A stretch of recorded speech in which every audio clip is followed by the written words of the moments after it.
Copa আমেরিকায় group পর্বের শেষ ম্যাচে মুখোমুখি হয়েছিল ব্রাজিল ও কলম্বিয়া। এই ম্যাচে ব্রাজিলের পক্ষে একটি পেনাল্টির সিদ্ধান্ত দেয়নি রেফারি, যা নিয়েছিল চরম বিতর্ক।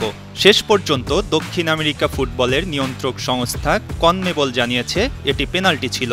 এমন কাণ্ডে দুঃখ প্রকাশ করেছে তারা। ম্যাচের ৪২ মিনিটের ঘটনা, নিজেদের বক্সে ব্রাজিল উইঙ্গার ভিনিসিয়াস জুনিয়রকে চ্যালেঞ্জ করেন কলম্বিয়ান ডিফেন্ডার দানিয়েল মুনোজ। এতে নিজের উপর নিয়ন্ত্রণ হারিয়ে বক্সের ভেতরে পড়ে যান ভিনিসিয়াস। সে সময় ব্রাজিল এগিয়ে ছিল ১-০ গোলে। ভিনিসিয়াস নিজে এবং ব্রাজিল দল মিলে পেনাল্টির দাবি করতে থাকে, কিন্তু মাঠে থাকা রেফারি হেসুস ভালেনজুয়েলা ফাউল দেননি। পাশাপাশি ভিডিও অ্যাসিস্ট্যান্ট রেফারিও মাঠের সিদ্ধান্ত অব্যাহত রাখেন।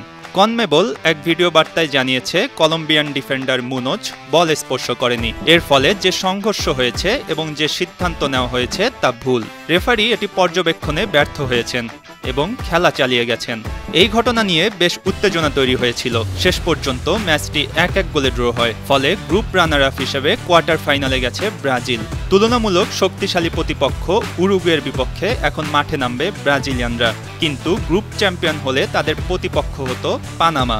আগামী ৭ জুলাই রোববার সকাল ৭টায় কোয়ার্টার ফাইনালে উরুগুয়ের বিরুদ্ধে লড়বে ব্রাজিল।